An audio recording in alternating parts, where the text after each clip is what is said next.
پہلے تو میں نے مسلمانوں کے اخلاق سنے تھے، اب تو میں نے دیکھ بھی لیے. پر یہ بتا جب 12,000 آیا تھا جان کیوں نہیں چھڑائی؟ تو حضرت چارہ کاٹتے کاٹتے رو پڑے، فرمانے لگے تو نہیں نہ جانتا یہ بیٹیاں سانجی ہوتی ہیں، پتہ نہیں نا. میرے رسول پاک نے تو حاتم تائی کی بیٹی کے سر پہ کپڑا رکھ کے کہا تھا بیٹیاں برابر ہوتی ہیں. تو یہ نہیں پتا جب اس کی 6 بیٹیوں کی شادی ہوئی ہے میرے اندر روحانیت کتنی بڑی ہے. فرمایا پھر 12,000 آیا ہے تو 2-4 بچیاں پھر گئی ہیں، تو یہ نہیں پتا میں اندر سے راضی کتنا ہوں، میں تیری نوکری کرتا رہوں گا، پتہ نہیں اللہ کتنی بیٹیوں کو بیاہ دے گا. اتنا رویا وہ عیسائی کے پیروں میں بیٹھ گیا، کہنے لگا بابا میں نے تیری مخالفت کی ہے پر تیرے قریب آ کے پتہ چلا ہے کہ تو بہت اونچے اخلاق کا مالک ہے، اور اگر تیرا یہ مقام ہے تو تجھے اخلاق سکھانے والے محمد عربی کی شان کتنی ہوگی. ظالم کی بولیے جاتے نہیں لوگ جھوٹے گواہ بن کے.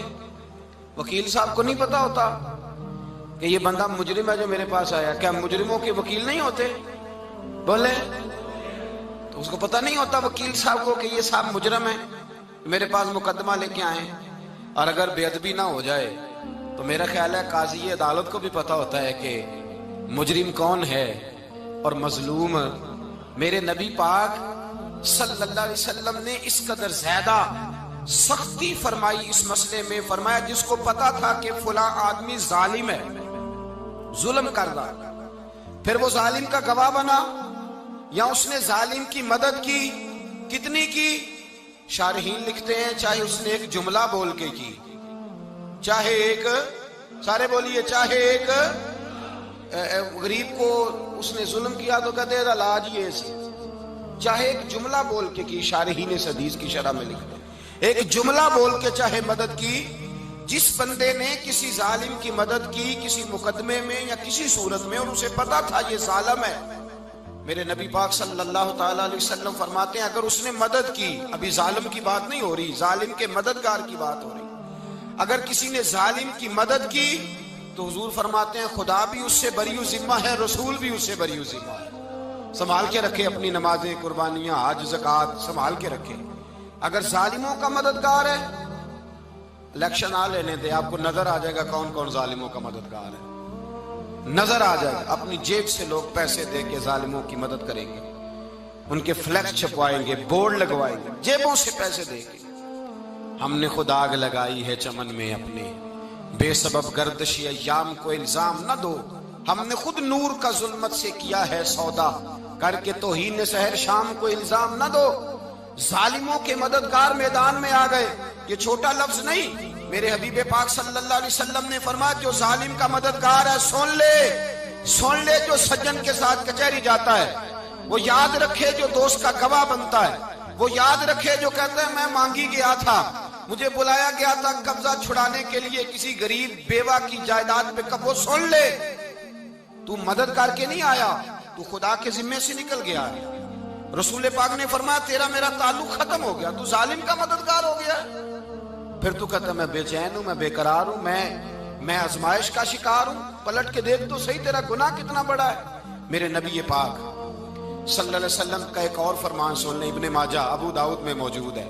اس حدیث کو آپ نے یاد کر لینا ہے. کر لیں گے انشاءاللہ؟ سارے کہیے انشاءاللہ کر لیں گے یاد. حضور صلی اللہ علیہ وسلم نے فرمایا اگر تو ظالم کی مدد کرے گا نا، یہ لفظ دل کی تختی پہ لکھ لینا، یہ مکافات عمل ہے، مکافات عمل دنیا، ادھر کرو گے تو ادھر بھرو گے.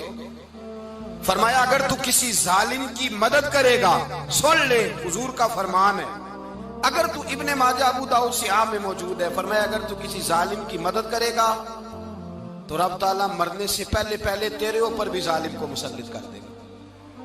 تیرے اوپر بھی ایک دفعہ ظلم ضرور ہوگا اگر تو ظالم کی، وہ کسی صورت میں بھی ہو سکتا ہے، کسی صورت میں بھی تیرا بیٹا ہی اٹھ کے ظلم کر دے گا، تو الجھ جائے گا، کسی نہ کسی جگہ تیرے لیے تباہی کا سامان ہوگا، تیرے اوپر ظلم ہوگا، اس لیے کہ تو ظالموں کا مددگار ہے. چاہیے یہ تھا کہ تو مظلوم کی مدد کرتا، انسانی ایمانی یقین کا فریضہ سر انجام دیتا، تو ظالموں کا مددگار ہو گیا. ٹٹول کے دیکھ لیں، رزلٹ نکال کے دیکھ لیں، ہمارے زمانے میں ظالموں کے مددگار زیادہ ہیں. اتنی لمبی زبانیں نکال کے ظالموں کی مدد کرتے ہیں. بڑے بڑے کالم نویس اللہ نے انہیں قدرت دی لکھنے کی، تو اپنا قلم ظالموں کی مدد میں خرچ کرتے ہیں۔ وہ لوگ جن کو اللہ تبارک و تعالیٰ نے قدرت دی، ہمت دی، طاقت دی، کچھ لوگ ان کے حلقہ احباب میں، وہ اپنے لوگوں کو استعمال کر کے ظالموں کی مدد کرتے ہیں، ظالموں کی مدد کرتے ہیں۔ میرے نبی کریم سید عالم نور مجسم صلی اللہ علیہ وسلم نے فرمایا، اگر تو نے ظالم کی مدد کی تو جب تک تو توبہ نہیں کرے گا رب تجھ سے ناراض ہی رہے گا۔ اللہ تجھ سے، او بھائی جس سے رب بھی ناراض ہو گیا، نہ کھانا نہ پینا نہ سونا نہ جاگنا نہ نیند، پھر تیری ہر چیز تیرے لیے آزمائش ہو جائے گی، پھر تیرا سایہ بھی تیرے لیے خوف کا سامان بنے گا، پھر زندگی جیتی جاگتی لاش بن جائے گی، تو اپنے کندھوں پر اپنی میت اٹھائے پھرے گا جب تو ظالم کا مددگار ہوگا۔ اور نبی پاک صلی اللہ علیہ وسلم نے فرمایا، ظالموں کا مددگار بھی ظالم ہوتا ہے، ظالموں کا مددگار بھی، سارے بولے ظالموں کا مددگار بھی نہیں، کو نہیں، آپ سارے نہیں بولے، ایک دفعہ بولے ظالموں کا مددگار بھی، پکی بات ہے، ظالموں کا مددگار بھی۔ اللہ اکبر، جس کا یارانہ ہو، جس کا دوستانہ ہو، جو کہے میں نے نا اس کو اوکھے ویلے کے لیے ظالم کو یاد رکھا ہوا ہے۔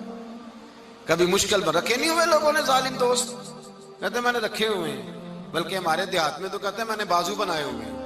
کس کو بازو بنا لیا؟ ظالم بھی کبھی بازو ہوتا ہے، جو ظلم کی تلوار لیے میدان میں کھڑا ہے۔ قارون، حامان، فرعون، نمرود کا حال نہیں لوگوں نے دیکھا؟ اپنے زمانے میں آپ نے کتنے لوگ نہیں دیکھے جن کے سائے سے، آواز سے لوگ کانپتے تھے؟ پھر پولیس کی گاڑیوں میں وہ اس طرح مردہ پڑے کہ دنیا نے تماشا دیکھا ان کا۔ یہ رنگ ہم نے دیکھے نہیں اپنے آنکھوں سے۔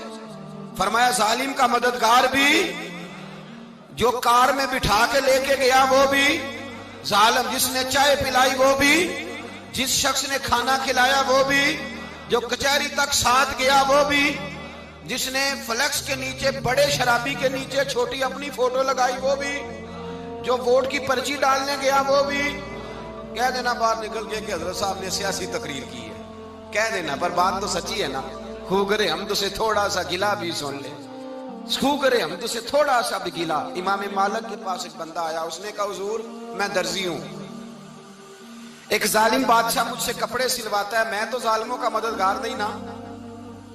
ایک ظالم بادشاہ مجھ سے، حضور میں تو مددگار نہیں نا ظالموں کا۔ جو فرمایا ظالموں کا مددگار بھی ظالم ہوتا ہے، تو کپڑے لے کے آتا ہے میں سی کے دے دیتا ہوں، ذمہ داری نہیں۔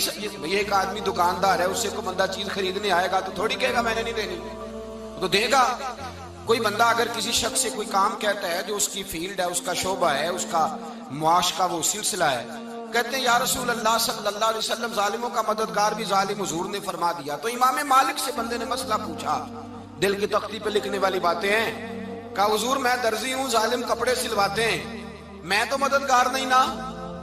امام صاحب کہنے لگے نہیں، مددگار تو وہ ہوگا جو تجھے سوئی دھاگا فراہم کرے گا، تو تو پورے کپڑے سی کے دیتا ہے، تو تو خود بہت بڑا ظالم ہے، تو پورے سوٹ سی کے دیتا ہے، تو تو بہت بڑا ظالم خود ہے۔ مددگار تو وہ ہوگا جو تجھے دھاگا دے گا، جو تجھے بٹن دے گا، جو تجھے نلکی دے گا، جو ظالم سے اتنی نفرت ظلم کر کے بندہ آئے۔ یہاں تو ہمارے زمانے میں ہیرو بن جاتے ہیں لوگ، ظالم ہیرو ہے، لوگ اس سے ڈرتے پھرتے ہیں، گھومتے پھرتے ہیں، اور بہت سارے کم مزاج لوگ اس کے پیچھے ہاتھ باندھ کے پھرتے ہیں۔ ظالموں کی مدد کرنا، ظالموں کے ساتھ رہنا، یہ ظلم ہے، ظلم، یہ زیادتی ہے۔ میرے نبی پاک صلی اللہ تعالی علیہ وآلہ وسلم نے ارشاد فرمایا، یاد رکھو رب فرماتا ہے میں مظلوم کی مدد ضرور کروں گا، چاہے جلدی کروں چاہے دیر سے کروں، میں مظلوم کی مدد۔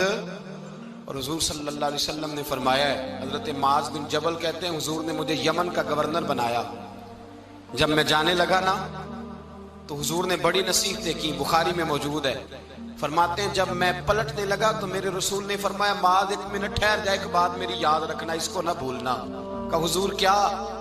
فرمایا دیکھنا کسی پہ ظلم نہ کر بیٹھنا، کہیں تجھ سے زیادتی نہ ہو جائے۔ محبوبہ پھر حضور نے فرمایا سن میرے معاذ، میں تجھے گورنر بنا رہا ہوں، زیادتی نہ کر بیٹھنا۔ یا رسول اللہ صلی اللہ علیہ وسلم کیا ہوتا ہے؟